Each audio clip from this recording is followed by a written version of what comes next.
for Irish MMA, you know, arguably since UFC Dublin, you know, not just on an individual. Since the Eddie Alvarez thing, maybe. Yeah. Eddie Alvarez fight was kind of accumulation of something. But yeah, I know what you mean.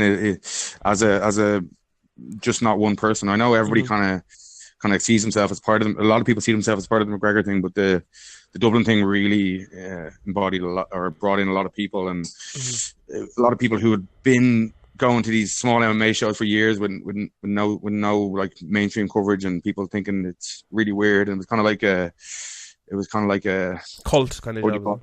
Yeah, it was kind of like these people were kind of they kind of felt justified. They kind of felt proven right that it was kind of worth that these guys they've been talking about. Paddy Houlihan, you know, Aisling Daly wasn't there, but she got in soon after, and Pendred, and all of them, Neil Seary, Norman Park. So I think we're probably missing out on something. There's been around the Mendez camp, I think Franz won gold and Sinead won gold. Or did Sinead win gold? I think she did. Maybe it was silver. I can't remember now. Yeah. But it was a similar thing. But it's been the first kind of one in a while. Like, and people like Lee Hammond obviously been touted, and Alexander O'Sullivan's been around for ages. It's good to see these guys getting a bit of shine. Like, you know, these guys we've been watching on the amateur scene and turned pro for the last while, last few years. Obviously, if you know what we're talking about, the IMMAF's MMA World Amateur Championships were this weekend. Ireland took home 3 golds with Lee Hammond, Ryan Spillane, Ger Harris, silvers with Paddy Wilkinson and Trevor McKingo, and bronze with Alexander O'Sullivan, Dee Begley, and Patrick Lahan as well. So phenomenal. What was that? 8 medals coming from the Irish team, and like it's just been a great weekend. You know, we talk a lot about Ireland and Irish MMA obviously on this podcast, and you know, the scene kind of slowing, and for this to happen, you know, 8 medals coming out of the IMF championships, you know, to a lot of people that mightn't seem like much, but to Irish MMA, I think it's big for Irish MMA, because you can look at that and, you know, if you know, if you're going to Shane Ross, or if you're going to the government and saying, is this a sport, you know, and I know I kind of made that a joke, but if, you know, if they're doing that, if the IMMAA are doing that and need something to say, look, you can bring this, we won 3 gold medals, like if this turns into an Olympic sport, we're up there, we could win medals in this, like this is, Ireland have always had a rich history of combat sports. You know, we've won more medals in boxing than we have in any other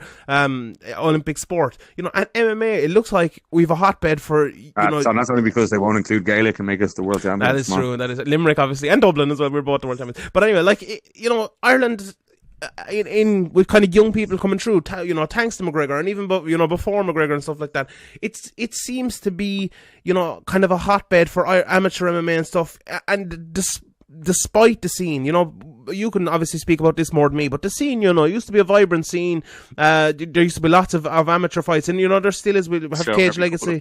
Yeah, we'll have Cage Legacy in a couple of weeks and stuff. But other than that, there really isn't much. Just talk about the differences between now and how it used to be with the amateur scene before, and how this is such a great achievement that with the lack of an amateur scene, they still went down and won this. Yeah, it used to be pretty cheap to put on one of these kind of amateur shows. I rent out a small venue, like maybe in the Regency, or out in Dunleary. I can't remember the name of the venue there where Man of War used to be, or I'll just get one of these small arenas, and you don't have to pay the guys. You just put on a bit of a few doctors, a few nurses, the EMTs, and a cage and a few seats, and that was all you needed. Now it's a lot more. You need a trauma room. Apparently, it costs about 10 grand extra. I heard around. Maybe it's cheaper now because it's at the start. Maybe people have worked out cheaper ways to do it or better deals, but it's still much more expensive, and it's understandable. You know, these shows aren't, even at the time when they were putting on shows for next to nothing, they weren't making much money. You know, you're selling €20, €30 tickets to friends and family, and that a couple of hardcore fans, and that's it. Like, so the insurance for the place, the arena, the cage, it doesn't add up to much. It definitely, I don't think many shows were taking home 10 grand and could justify. A promoter could justify putting on a show now with amateurs, because it's hard to have a successful promotion in Ireland. You can just have it in Northern Ireland or the UK much easier. So that's what they're doing, and it makes sense, but it just makes it a lot harder for these Irish guys to hop on shows, and maybe like every month or two for years there was a show. Maybe it wasn't a big show, maybe it was an amateur show, a Man of War or a Rumble in Rush or whatever, but it was a show. Nowadays, like Cage Legacy, That's about it, really. I That's think, it. yeah, that is Bit really of it. BAM at the odd time. Cage Warriors haven't been here in ages. Makes sense though, because they can put on shows in the UK. It makes no difference, you know. Okay, the Irish scene suffers, but they're not. Cage Warriors aren't in the business of making sure the Irish scene is as healthy as it can be. 100%. And I suppose we've talked about this loads of times, and how maybe things can change and how things maybe won't change and until different things happen. But I suppose for this week, you mentioned Lee Hammond there. Obviously, he was kind of the headliner. Conor McGregor tweeting out about him and stuff. Lee is kind of jiu-jitsu expert. We've known about Lee for years, and obviously Bolo exactly. Back fist in the first amateur fight. Exactly, and he's looked great. Ryan Spillane looks like a really good heavyweight prospect as well. Coming through, obviously his final, his opponent failed to make the scale even. Yeah, so yeah, it was a good win for him. And Ger Harris as well, the other gold medalist in the juniors. Yeah, out of Charlestown with Roddy. Yeah, this guy, everyone raves about him. I saw him below Cork as well, choking a guy to sleep.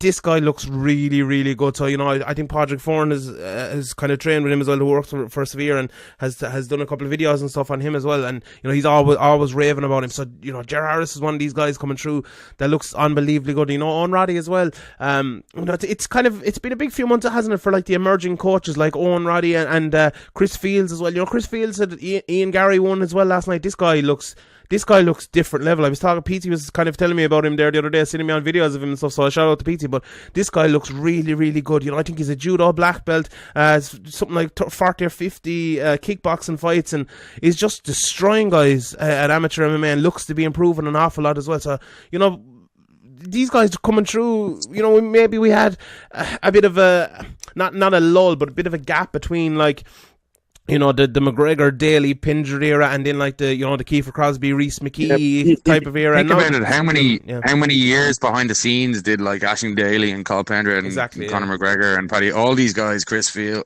all these guys put in 10 years nearly, 10 years before, John Kavanagh I think said, people were talking about Conor McGregor being an overnight success when he came in against Brimage and did that, and he's like, he's an overnight success after 11 years of training. It's just because people didn't see it doesn't mean it's not happening. Yeah. And these guys need time, like, okay, the spotlight's on them much more than it was on the previous generation, and that's going to lead to pressure, and it's going to maybe lead to them being offered bigger fights, and maybe fights that are too soon for them to take, and it's hard to turn them down, especially if it's a big show and you need money, and this is a very short window of a career to make money, and you guys need bills to pay. Like I think we talked about in the podcast before, and on Hope Pendred's all right, we were just talking about it. But like, I remember when one time, I think we were going to Pendred's gaff. I think we were doing an interview, or we must be doing an interview, or maybe we were just filming with him. And I think we were just filming with him actually, and maybe he was on the MMA, or I might be mixing up two different days. But anyway, we were going back to his house, and he was like, I really hope the electricity's working here, lads. Like, I haven't been able to pay this. Like, it's like, and people think, it's great for these guys. They got loads of sponsors. They don't really, like, okay, these new guys have better opportunities because of these Conor McGregors and other Neil Series, fucking Norman Park, all these guys. But they still aren't making loads. Like, they're not rolling in money. Like, they're not buying houses or cars. They're struggling. A lot of them, they're struggling. So it's hard to turn down. It's hard to turn down these fights. They get rushed in quicker. They have more opportunities because of the popularity of Conor McGregor, and I think it's hard. Like, it is hard not to take those fights. Like, Joe McColgan got offered these big fights against Queally. Okay, he went in and won. Then he went Arnold Quiros, and he went in and lost. But like, I 1-0, 2-0, 2-1. These aren't fights you really should be taking. But you got to take what you can get, really, because you got bills to pay. So this new generation definitely have a bit of an advantage, and they're not like, maybe they are, some of them, but a lot of them aren't worrying about if the electricity is going to be working because they have a little bit better sponsors. But it's tough times. Like, if you can't get fights on shows, like, promoters don't want to fly you over to the UK because they can get a UK fighter to get a fucking train down or a bus down or whatever, or can drive down. Yeah. So it's tough out there, and these MMAs are a great opportunity to kind of show what you got. Like, okay, you're wearing, it's the same in Ireland. You have to wear shin guards and rash guard and stuff. It's a little bit different in pro MMA, but it's a great experience, and having to weigh in and fight regularly as well. Just I think okay, maybe a lot of guys get injured, or I don't know what happened to Ryan Spallan's opponent, but maybe he was too injured or couldn't make the weight again, even though it's heavyweight. The situations are going to happen where maybe the best guy doesn't win the tournament, but it's a great experience. And if you do win it, it does say a lot about you, because it's mentally very hard to make weight, and mentally and physically very hard to make weight and fight that often, and you're going to be carrying injuries. And it's a good experience for these guys, because at amateur, like once you turn pro, nobody talks about your amateur record unless it's maybe like Fabian Edwards or something where it's 10-0. They only talk about it when it's positive. They don't talk, oh, this guy was 5-5 at amateur. If you're 12-0, nobody cares about that.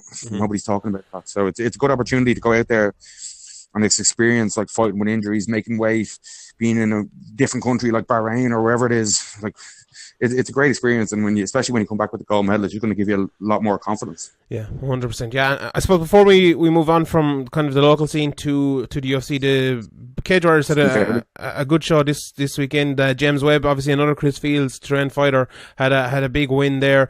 Corey Tate as well came back after a few years out and had a win there. What about this?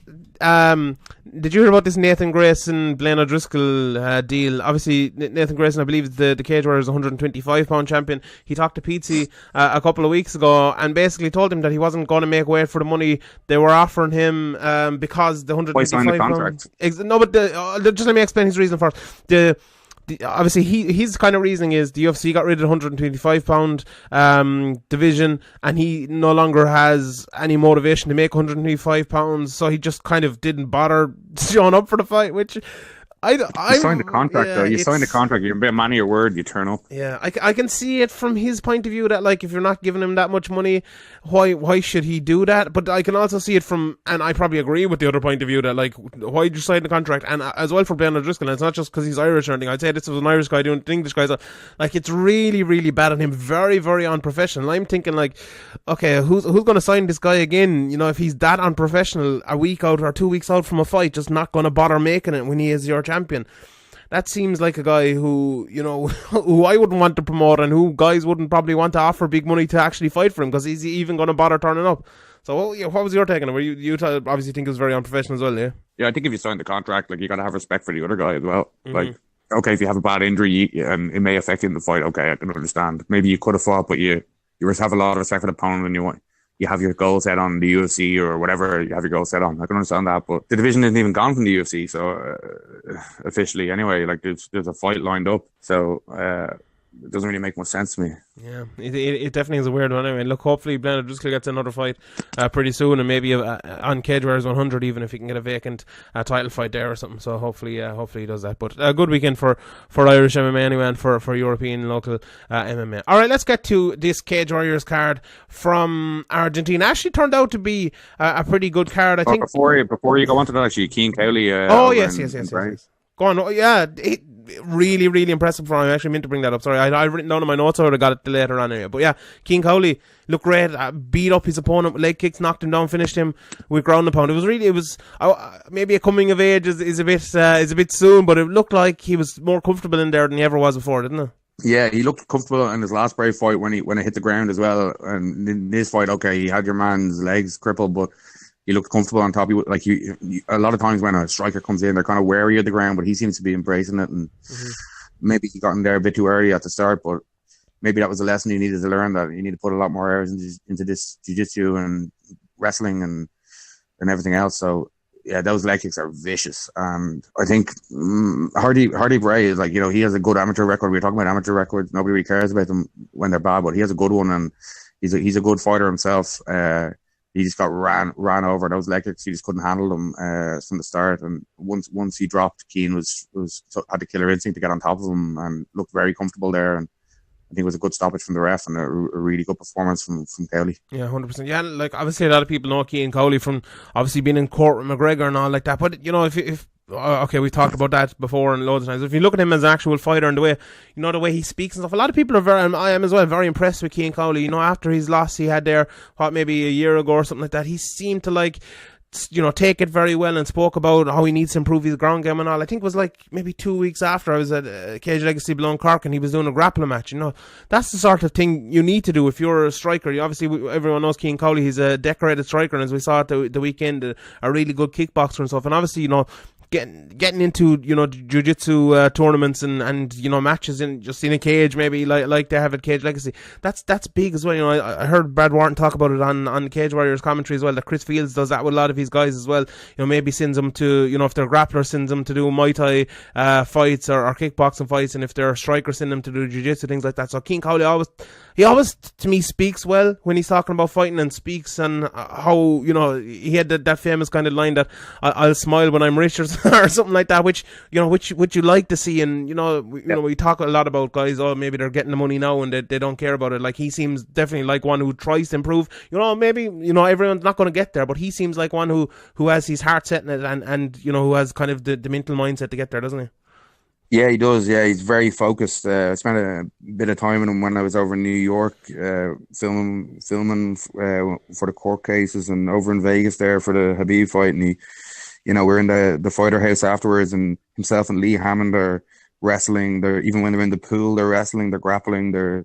Keane's showing Lee striking stuff, Lee showing Keane grappling stuff. Like, it's constantly on their mind. They're obsessed with it, and that's the kind of mindset you need to have. You need to be fully focused on, okay, Keane has other things going on. He has a striking gym, but that's on, like, teaching kids and up and coming fighters how to do the basics is going to make you even better. Like, things like, let's